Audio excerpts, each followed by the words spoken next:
તો 2027ની વસ્તી ગણતરી આવી રહી છે અને આ વખતે ઘણું બધું બદલાઈ રહ્યું છે. ભારત સરકારે એક નવું માળખું જાહેર કર્યું છે, તો ચાલો આપણે એને બરાબર સમજીએ કે આમાં નવું શું છે. હવે માત્ર માથા નહીં, સુવિધાઓ પણ ગણાશે. આ એક જ વાક્ય છે ને, એ આખી વસ્તી ગણતરીનો સાર કહી દે છે.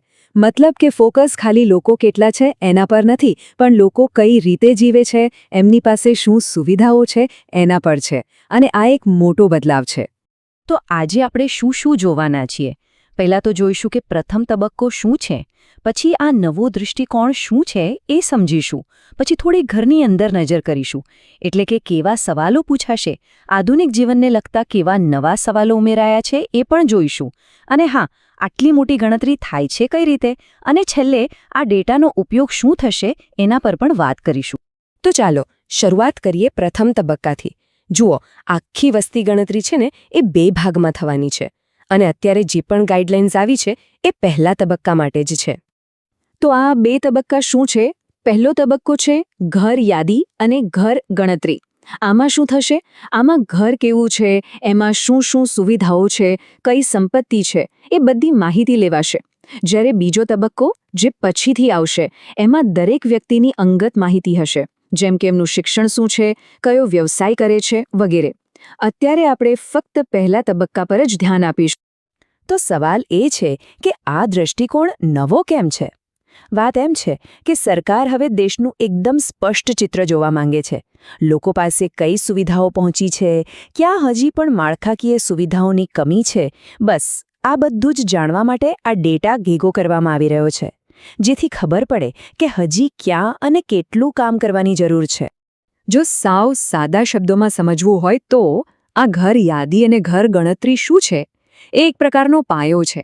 આમાં દેશના દરેક બાંધકામને મેપ કરાશે, ઘરની ક્વોલિટી ચેક થશે અને એમાં કઈ કઈ સુવિધાઓ છે એનો ડેટા લેવાશે. આનાથી એ નથી ખબર પડતી કે કેટલા લોકો છે, પણ એ ખબર પડે છે કે લોકો કઈ રીતે જીવી રહ્યા છે. અને આ જ પાયા પર પછી વસ્તી ગણતરીની આખી ઇમારત ઊભી થશે. સારું, તો હવે સૌથી રસપ્રદ ભાગ આવે છે. ચાલો ઘરની અંદર એક નજર નાખીએ. એટલે કે એવા કયા પ્રશ્નો પૂછાશે જેનાથી આ બધી માહિતી મળશે? શરૂઆત કરીએ ઘરના સ્ટ્રક્ચર અને પરિવારની ઓળખને લગતા સવાલોથી. સૌથી પહેલાં તો ઘર વિશે પૂછાશે, જેમ કે ઘરનો નંબર શું છે, ભોંયતળિયું, દિવાલો અને છત શેના બનેલા છે, ઘરનો ઉપયોગ રહેવા માટે થાય છે કે કોઈ ધંધા માટે, અને હા, ઘરની હાલત કેવી છે, સારી છે, કામચલાઉ છે કે પછી સાવ જર્જરિત. આનાથી શું ખબર પડે? આનાથી દેશભરમાં લોકો કેવા ઘરોમાં રહે છે એનો અંદાજ આવે, અને એના આધારે જ સરકાર હાઉસિંગ સ્કીમ્સ જેવી યોજનાઓ બનાવે છે. ઘર પછી વારો આવે છે પરિવારનું, જેમ કે ઘરમાં કુલ કેટલા સભ્યો રહે છે, ઘરના વડા કોણ છે, તેમનું નામ અને જાતિ શું છે, જ્ઞાતિની વિગતો પણ પૂછાશે, ઘર પોતાનું છે કે ભાડાનું, અને ઘરમાં રહેવા માટે કેટલા રૂમ છે અને કેટલા પરિણીત યુગલો રહે છે. આ બધી માહિતી દેશના સામાજિક અને વસ્તી વિષયક માળખાને સમજવા માટે ખૂબ જ જરૂરી છે.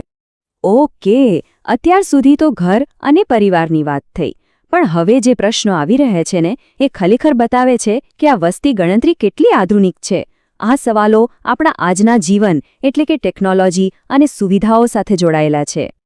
આમાં પાયાની સુવિધાઓ વિશે પૂછાશે, જેમ કે પીવાનું પાણી ક્યાંથી આવે છે, અને ઘરમાં જ આવે છે કે બહારથી લાવવું પડે છે, વીજળી છે કે નહીં, ઘરમાં અલગ બાથરૂમ છે, શૌચાલય કેવું છે અને ડ્રેનેજ સિસ્ટમ સાથે જોડાયેલું છે, રસોડું છે, અને સૌથી અગત્યનું, રસોઈ માટે એલપીજી કે પીએનજી ગેસ વાપરો છો કે બીજું કોઈ બળતણ.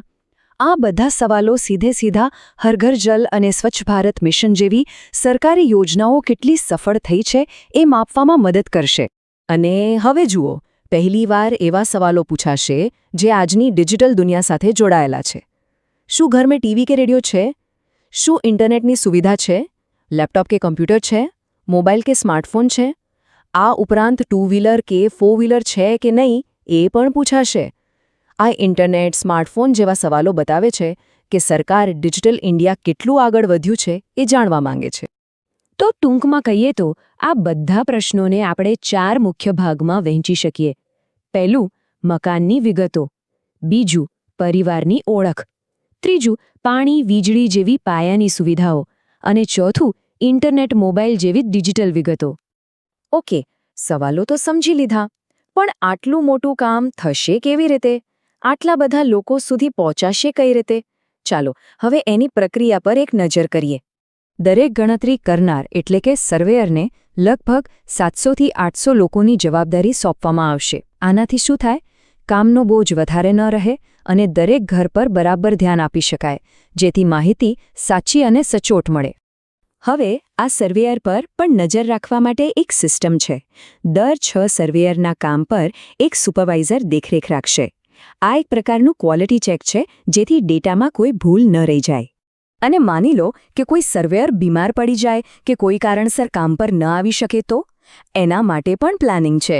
કુલ સ્ટાફના 10% લોકોને રિઝર્વમાં રાખવામાં આવશે, એટલે કામ ક્યાંય અટકશે નહીં. તો આખી સિસ્ટમ એકદમ સાદી અને સ્પષ્ટ છે. પહેલું સ્ટેપ, સર્વેયર ઘરે ઘરે જઈને ડેટા ભેગો કરશે. બીજું સ્ટેપ, 6 સર્વેયર પોતાનો રિપોર્ટ એક સુપરવાઇઝરને આપશે. અને ત્રીજું સ્ટેપ, સુપરવાઇઝર એ ડેટાની ગુણવત્તા તપાસશે. બસ આ રીતે આખું કામ એકદમ વ્યવસ્થિત રીતે આગળ વધશે. સારું, આ બધું તો ઠીક છે, પણ સવાલ એ છે કે આટલી બધી મહેનત શા માટે? આ ડેટાનો છેવટે ઉપયોગ શું થશે? ચાલો હવે એ સમજીએ કે આખી કવાયતનું અંતિમ લક્ષ્ય શું છે. આ જે ડેટા ભેગો થશે ને, એ કોઈ સામાન્ય આંકડા નથી. આ આવનારા 10 વર્ષ માટે દેશના વિકાસની આખી બ્લૂપ્રિન્ટ છે. મતલબ કે આવતા 10 વર્ષમાં દેશમાં કઈ યોજનાઓ આવશે, ક્યાં કેટલા પૈસા ફાળવવામાં આવશે, કયા ક્ષેત્ર પર વધુ ધ્યાન આપવાની જરૂર છે, આ બધું જ આ ડેટાના આધારે નક્કી થશે. તો છેલ્લે એક મોટો સવાલ મનમાં રહી જાય છે કે આ જે ડેટા બહાર આવશે, એ આવનારા ભારતની કેવી તસવીર આપણી સામે મૂકશે? આ આંકડાઓ દેશના ભવિષ્યને કઈ દિશામાં લઈ જશે, એ જોવું ખરેખર ખૂબ જ રસપ્રદ રહેશે.